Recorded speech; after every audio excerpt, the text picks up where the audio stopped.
Welcome back, ladies and gentlemen. This is your boy Chris B. Daniels, and you all are once again on another episode of Show and Talk.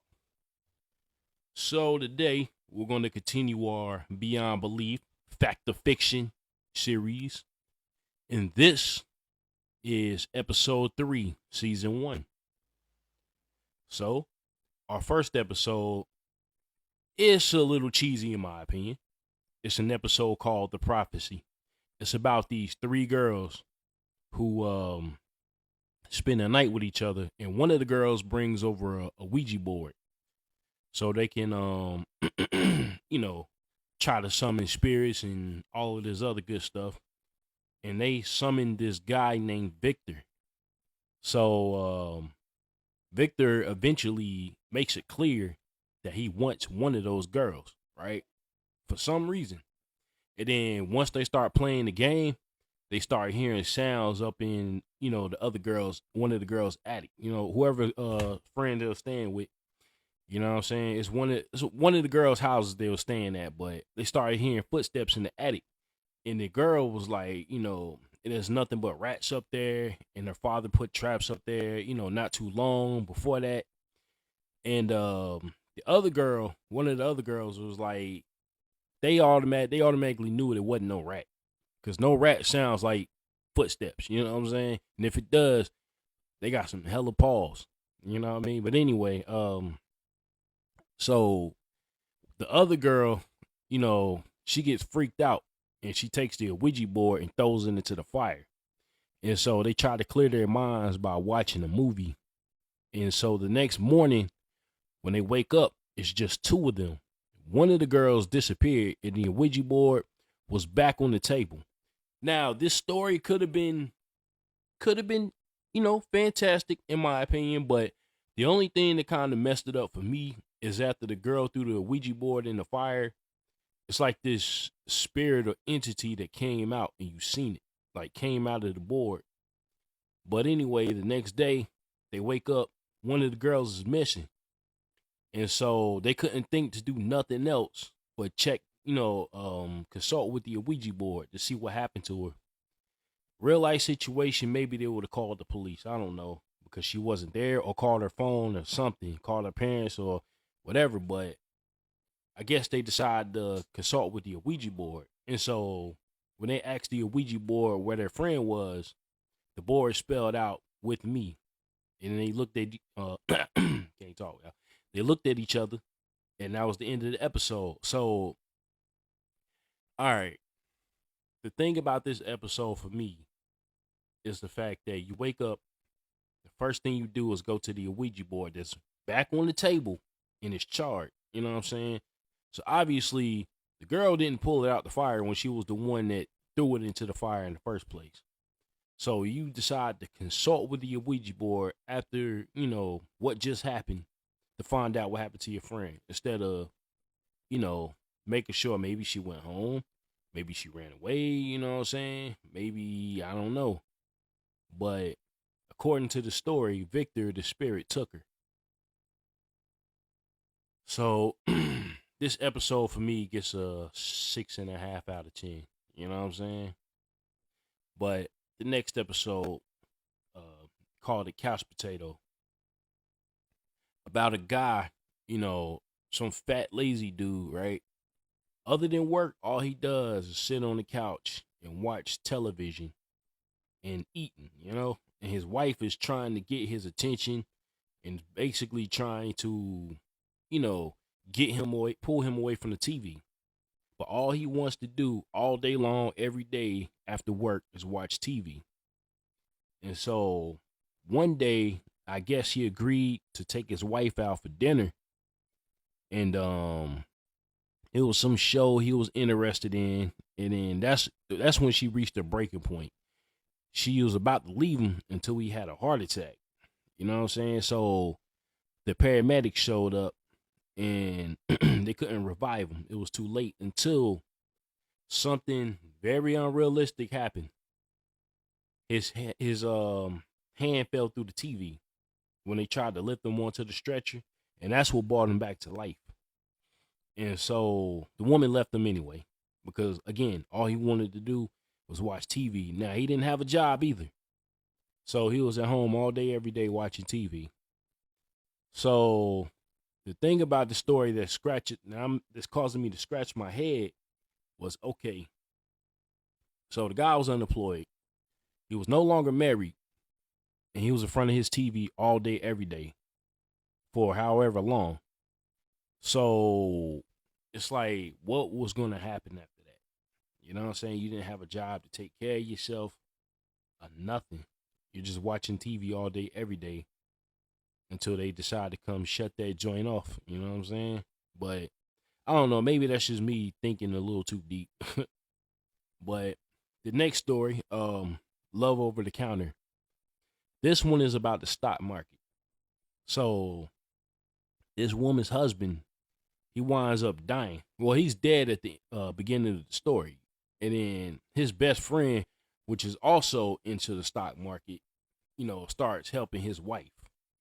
And he's giving her $1,000 to, basically to start over or whatever, because I don't think she was working when he passed away.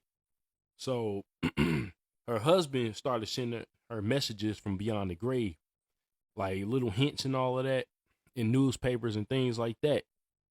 So his best friend appeared to be helping her out, throughout this whole thing, trying to help her, regain their stocks and everything.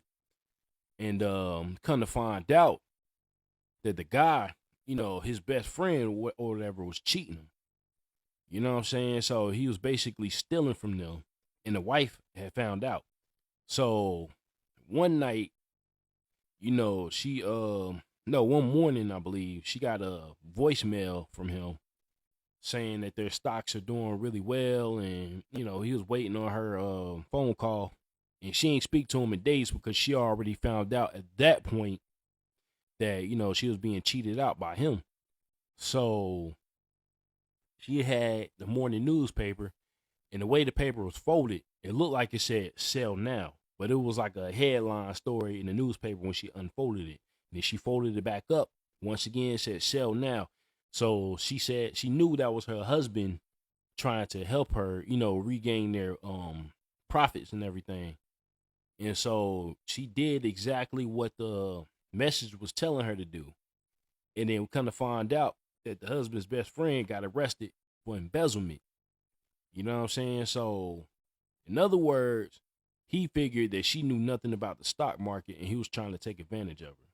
So, it backfired on him pretty much. And the couch potato and this one, the couch potato for me gets I get out on a 7. And then this one right here, I'm gonna give it an 8.5. You know what I'm saying? Because I'm into these kind of stories, these stock market stories. You know what I'm saying? I know it's boring to a lot of people, but I love listening to stuff like this. You can learn something. You know what I'm saying? But anyway, the story, The Imaginary Friend. This story right here kind of interests me a little bit because you knew it was going to be something dark eventually that happens. So it's about this little girl. She has this imaginary friend, right? And her friend is telling her, just different stuff for her to communicate back to her moms or whatever. So her mom's friend that came over and was questioning her mom about what the little girl was doing because she was having a tea party seemingly by herself, but her imaginary friend was there with her. And so the little girl eventually gets up, goes over to the mom's friend and tells her that she's sorry about her divorce. And the mom tries to reprimand the little girl, but the best friend told her, she was right. And she was trying to figure out how she knew that. And it was the imaginary friend that told her. And so, not too long after that, the mom was talking to one of her other associates. Excuse me, that was my son. He's over there sneezing, but she was talking to one of her other associates, and the little girl came into the room and told her mom that her other friend needs to check on her daughter because she's sick. And this, again, what the imaginary friend told the little girl. And so the mom, you know, told her what the girl said, and the best friend was like, or her friend was just like, nah, she's in the room playing, she's fine. So after they hung up the phone with each other, the friend, she couldn't shake what what was just told to her. So she decided to get up and go check on her daughter. And sure enough, the daughter was in the bed, seemingly unconscious. And so she got rushed to the hospital and everything, and that's what saved her life. So pretty much, this imaginary friend was kind of twisted, but at the same time, maybe not. I'm not sure. You know what I'm saying? Maybe neutral. So near the end of the story, they're having another little tea party in her room, and then her mom tells her that it's time for bed. So the little girl, gathers up her things and picks up an invisible entity or whatever, and puts whatever in the drawer. I guess it's her imaginary friend. I guess that's the reveal to show us how big it actually was. I don't know. But it was sleeping in the drawer. You know what I mean? So with this story right here, I don't know. It kind of has a psychological theme to it, I guess you could say. If you've seen this one before, you know what I'm talking about. But I don't know. Maybe the friend wasn't imaginary. She was the only one that could see him. Who knows? But this story for me, it gets an 8. Excuse me. The last story, the last man on earth. Quite a fitting name, but anyway, it starts off as two, bickering couples. They arguing, throwing stuff at each other, and claiming that they won't talk to each other if they were the last people on earth. So they wind up splitting up, and both of them they moved to L.A. But neither one of them knew that the other had moved to L.A. You know what I'm saying? And so they start, talking to different people, but these people just wasn't who they, wanted to be with. You know what I'm saying? The guy who got with the woman, eh, yo, he looks quite a bit older than her, in my opinion. You know what I'm saying? But she just wasn't impressed by his by just who he was, I guess. You know what I'm saying? And then the girl that got with the guy, she was wanting to be more than friends quickly, you know, but he just wasn't feeling her. And so he basically told her to leave. And so while the woman was cooking, one night, the guy, he was working on something. And then a radio, station came on. It was like a radio announcer or a DJ or whatever came on, and they called out the two couples' names, you know what I'm saying? Or the couples' names. And they told each other to meet at it was like they told each other to meet, you know what I'm saying? And like I said, both didn't know that the other had moved to LA. So I guess they took the advice of the mysterious DJ on the radio, and they went, to the same location. And the woman was waiting around. She didn't see him. And so she walked off. And right before she left, she heard her husband's name call out to her. And she turned around, and instantly they fell back in love again. So they walked off together. And then there was another couple that came up, with the same exact names. They got back together, and then they walked off. So who's to say how many people with these same names were together and split up? So we come to find out that, the man had checked every single radio station, in the area or whatever, and there was no DJ or announcements on the radio the night before, you know, with what was said, you know what I'm saying?